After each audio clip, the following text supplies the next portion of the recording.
أعوذ بالله من الشيطان الرجيم. بسم الله الرحمن الرحيم.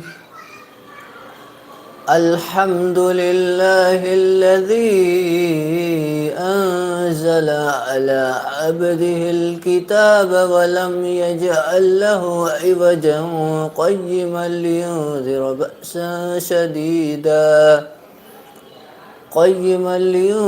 بأسا شديدا من لدنه ويبشر المؤمنين الذين يعملون الصالحات أن لهم أجرا حسنا ماكثين فيه أبدا وينذر الذين قالوا اتخذ الله ولدا ما لهم به من علم ولا لآبائهم كبرت كلمة تخرج من أفواههم إن يقولون إلا كذبا فلعلك باخع نفسك على آثارهم إن لم يؤمنوا بهذا الحديث أسفا إنا جعلنا ما على الأرض زينة لها لنبلوهم أيهم أحسن أملا وإنا لجاعلون ما عليها صعيدا جرزا أم حسبت أن أصحاب الكهف والرقيم كانوا من آياتنا عجبا إذ أوى الفتية إلى الكهف فقالوا ربنا آتنا من لدنك رحمة وهيئ لنا من أمرنا رشدا فضربنا على آذانهم في الكهف سنين عددا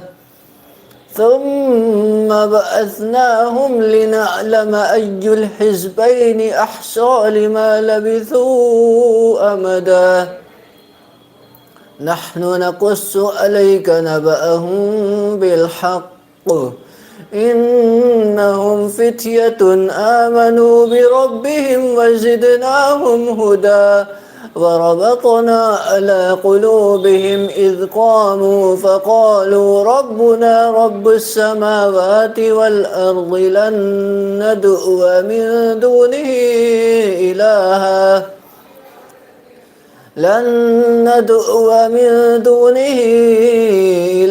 لقد قلنا إذا شططا هؤلاء قوم اتخذوا من دونه آلهة لولا يأتون عليهم بسلطان بين فمن أظلم ممن افترى على الله كذبا وإذ اعتزلتموهم وما يعبدون إلا الله فأووا إلى الكهف ينشر لكم ربكم من رحمته ويهيئ لكم من أمركم مرفقا وترى الشمس إذا طلعت تزاور عن كهفهم ذات اليمين وإذا غربت تقرضهم ذات الشمال وهم في فجوة منه ذلك من آيات الله من يهد الله فهو المهتد ومن يضلل فلن تجد له وليا مرشدا وتحسبهم أيقاظا وهم رقود ونقلبهم ذات اليمين وذات الشمال وكلبهم باسط ذراعيه بالوصيد لو اطلعت عليهم لوليت منهم فرارا ولملئت منهم رعبا وكذلك بعثناهم ليتساءلوا بينهم قال قائل منهم كم لبثتم قالوا لبثنا يوما أو بعض يوم قالوا ربكم أعلم بما لبثتم فابعثوا أحدكم بورقكم هذه إلى المدينة يأتكم برزق منه فابعثوا أحدكم ببرقكم هذه إلى المدينة فلينظر أيها أزكى طعاما فليأتكم برزق منه وليتلطف ولا يشعرن بكم أحدا إنهم إن يظهروا عليكم يرجموكم أو يعيدوكم في ملتهم ولن تفلحوا إذا أبدا وكذلك أعثرنا عليهم ليعلموا أن وعد الله حق وأن الساعة لا ريب فيها إذ يتنازعون بينهم أمرهم فقالوا ابنوا عليهم بنيانا ربهم أعلم بهم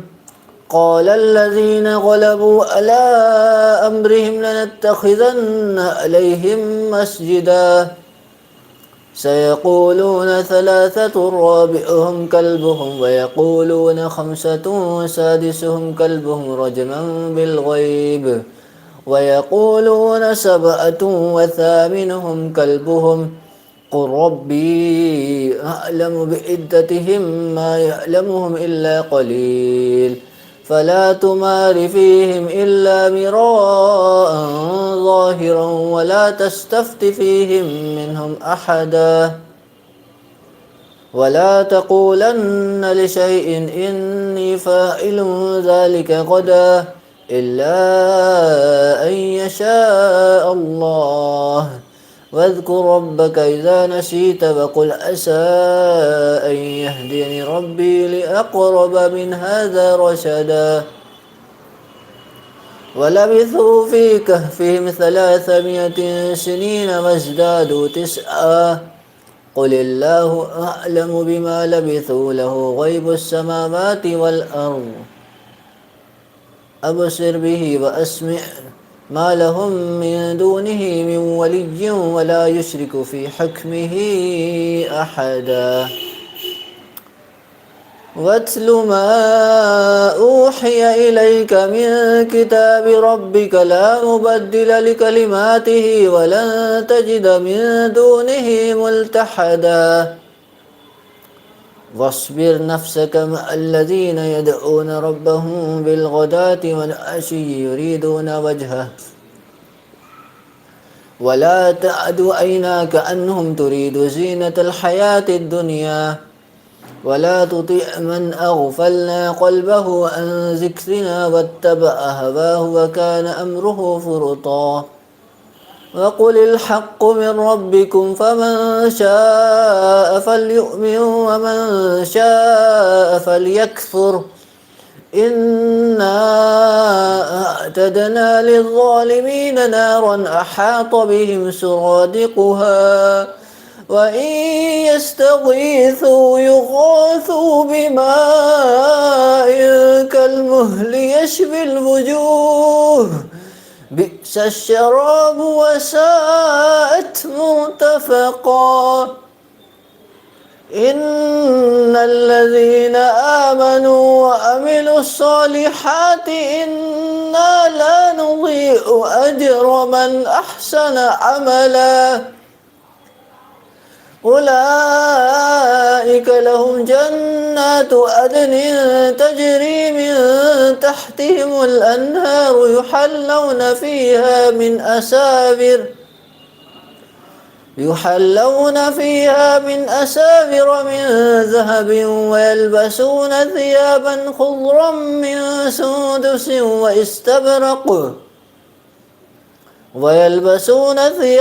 خضرا من سندس واستبرق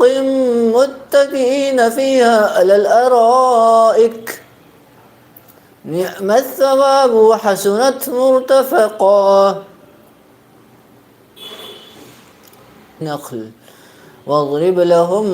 مثلا الرجلين جعلنا لأحدهما جنتين من أعناب وحففناهما بنخل وجعلنا بينهما زرعا كلتا الجنتين آتت أكلها ولم تظلم منه شيئا وفجرنا خلالهما نهرا وكان له ثمر فقال لصاحبه وهو يحاوره أنا أكثر منك مالا وأعز نفرا ودخل جنته وهو ظالم لنفسه قال ما أظن أن تبيد هذه أبدا وما أظن الساعة قائمة ولئن رددت إلى ربي لأجدن خيرا منها منقلبا قال له صاحبه وهو يحاوره أكفرت بالذي خلقك من تراب ثم من نطفة ثم سواك رجلا لكن هو الله ربي ولا أشرك بربي أحدا ولولا إذ دخلت جنتك قلت ما شاء الله لا قوة إلا بالله إن ترني أنا أقل منك مالا وولدا فعسى ربي أن يؤتيني خيرا من جنتك ويرسل عليها حسبانا من السماء فتصبح سعيدا زلقا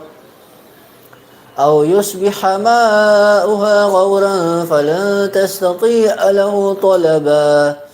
وأحيط بثمره فأصبح يقلب كفيه على ما أنفق فيها وهي خاوية على عروشها ويقول يا ليتني لم أشرك بربي أحدا ولم تكن له فئة ينصرونه من دون الله وما كان منتصرا هنالك الولاية لله الحق هو خير ثوابا وخير عقبا واضرب لهم مثل الحياة الدنيا كماء إن أنزلناه من السماء فاختلط به نبات الأرض فأصبح هشيما تذروه الرياح وكان الله على كل شيء مقتدرا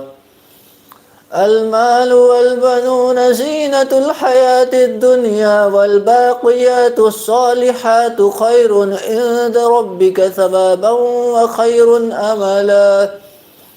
ويوم نسير الجبال وترى الأرض بارزة وحشرناهم فلم نغادر منهم أحدا وأعرضوا على ربك صفا لقد جئتمونا كما خلقناكم أول مرة بل زعمتم أن لن نجعل لكم موعدا ووضع الكتاب فترى المجرمين مشفقين مما فيه ويقولون يا ويلتنا ما لهذا الكتاب لا يغادر صغيرة ولا كبيرة إلا أحصاها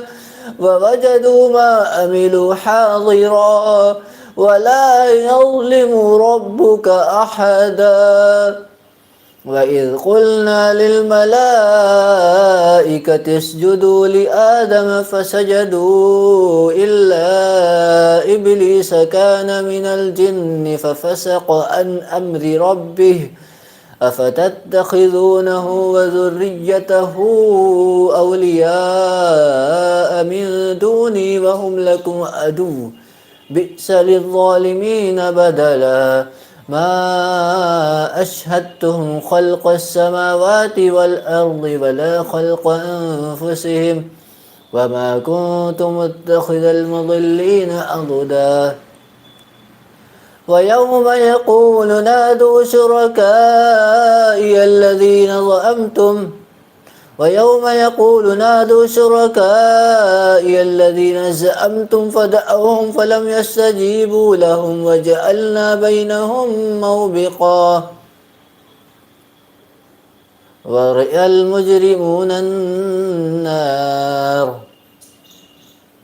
ورأى المجرمون النار فظنوا أنهم واقعوها ولم يجدوا عنها مصرفا ولقد صرفنا في هذا القرآن للناس من كل مثل وكان الإنسان أكثر شيء جدلا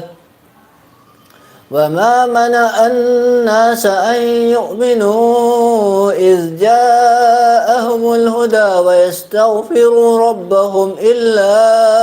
أن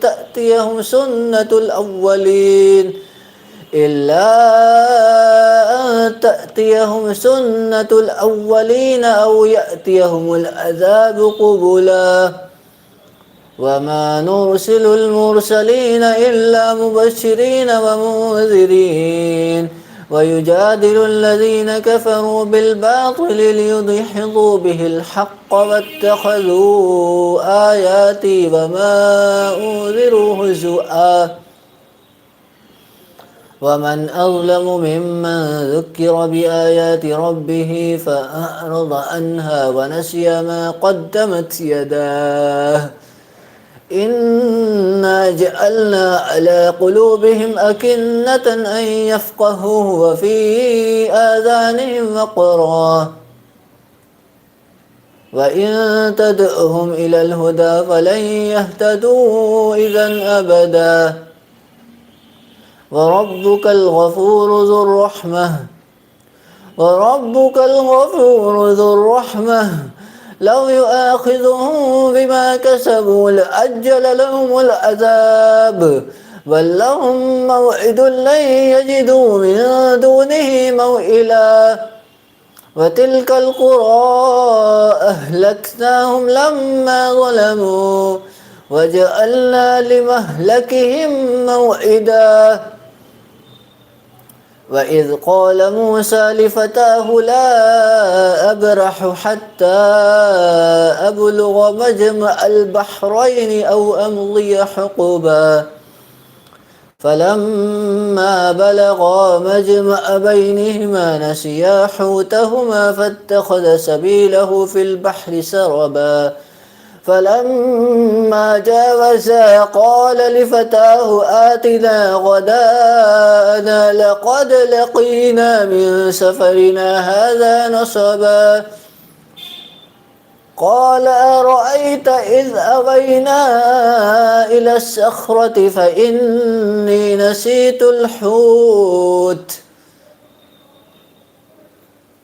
فإني نسيت الحوت وما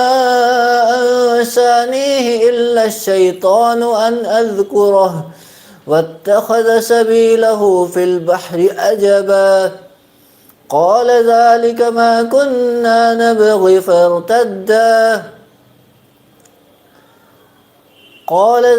ما كنا نبغي فارتدا على آثارهما قصصا قال ذلك ما كنا نبغي فارتدا على آثارهما قصصا فوجدا عبدا من عبادنا آتيناه رحمة من عندنا وعلمناه من لدنا علما قال له موسى هل أتبعك على أن تعلمني مما علمت رشدا قال إنك لن تستطيع معي صبرا وكيف تصبر على ما لم تحط به خبرا قال ستجدني إن شاء الله صابرا ولا أعصي لك أمرا. قال فإن اتبعتني فلا تسألني عن شيء حتى أحدث لك منه ذكرا. فانطلقا حتى إذا ركبا في السفينة خرقها قال أخرقتها لتغرق أهلها لقد جئت شيئا إمرا. قال ألم أقل إنك لن تستطيع معي صبرا.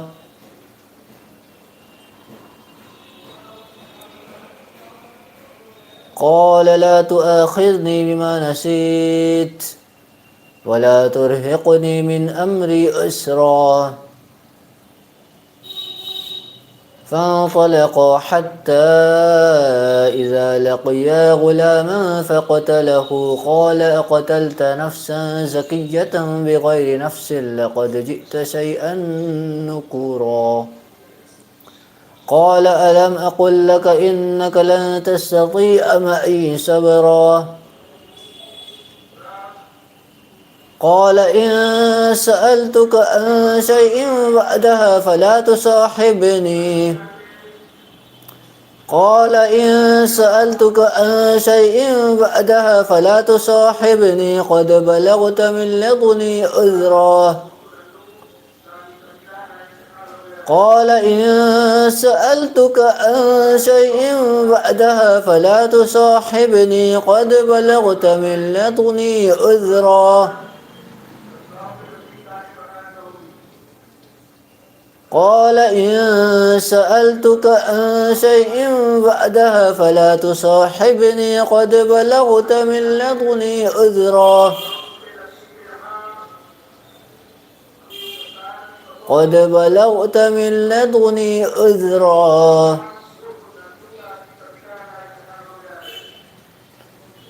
قال إن سألتك عن شيء بعدها فلا تصاحبني قد بلغت من لدني عذرا. فانطلقا حتى إذا أتيا أهل قرية استطعما أهلها فأبوا أن يضيفوهما فوجدا فيها جدارا يريد أن ينقض فأقامه. قال لو شئت لاتخذت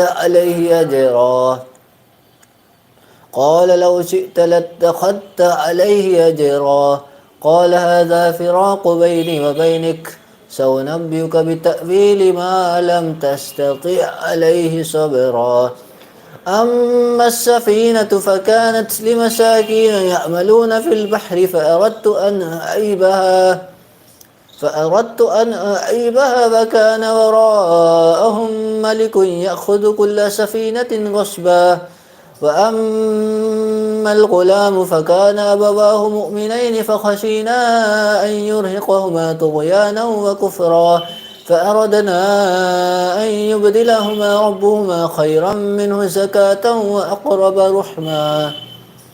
وأما الجدار فكان لغلامين يتيمين في المدينة وكان تحته كنز لهما وكان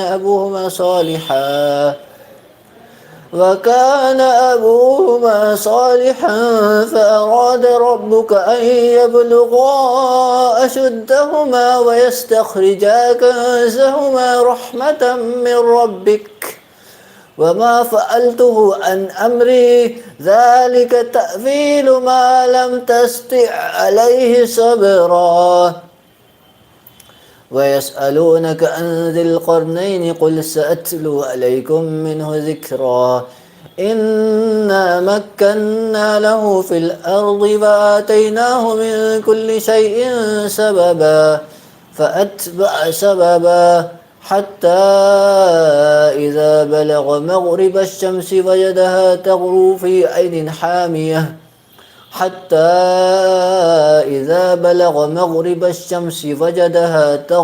في عين حامية ووجد عندها قوما قلنا يا ذا القرنين قلنا يا ذا القرنين إما أن تؤذب وإما أن تتخذ فيهم حسنا. قال أما من ظلم فسوف نؤذبه ثم يرد إلى ربه فيؤذبه عذابا نكورا. وأما من آمن وأمل صالحا فله جزاء الحسنى وسنقول له من أمرنا يسرا. ثم أتبع سببا حتى إذا بلغ مطلع الشمس وجدها تطلع على قوم لم نجعل لهم من دونها سترا كذلك وقد أحطنا بما لديه خبرا. ثم أتبع سببا حتى إذا بلغ بين السدين وجد من دونهما قوما لا يكادون يفقهون قولا. قالوا يا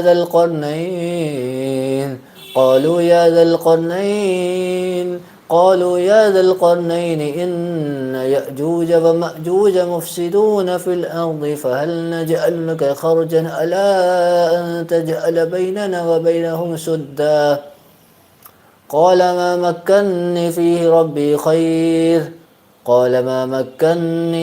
ربي خير فأعينوني بقوة أجعل بينكم وبينهم ردما. إيتوني زبر الحديد حتى إذا ساوى بين الصدفين قال انفخوا حتى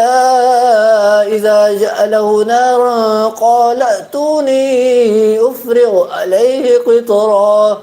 فما استطاعوا أن يظهروه وما استطاعوا له نقبا. قال هذا رحمة من ربي فإذا جاء وعد ربي جعله دكا وكان وعد ربي حقا. وتركنا بعضهم يومئذ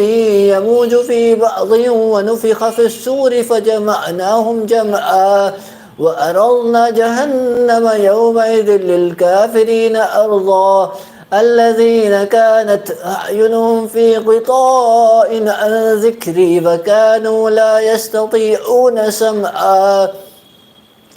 أفحسب الذين كفروا أن يتخذوا عبادي من دوني أولياء إنا أعتدنا جهنم للكافرين نزلا. قل هل ننبئكم بالأخسرين أعمالا الذين ضل سعيهم في الحياة الدنيا وهم يحسبون أنهم يحسنون صنعا. أولئك الذين كفروا بآيات ربهم ولقائه فحبطت أعمالهم فلا نقيم لهم يوم القيامة وزنا. ذلك جزاؤهم جهنم بما كفروا واتخذوا آياتي ورسلي هزؤا. إن الذين آمنوا وعملوا الصالحات كانت لهم جنات الفردوس نزلا خالدين فيها لا يبغون عنها حولا. قل لو كان البحر مدادا لكلمات ربي لنفد البحر قبل أن تنفد كلمات ربي ولو جئنا بمثله مددا. قل إنما أنا بشر مثلكم يوحى إلي أنما إلهكم إله واحد فمن كان يرجو لقاء ربه فليعمل عملا صالحا ولا يشرك بعبادة ربه أحدا.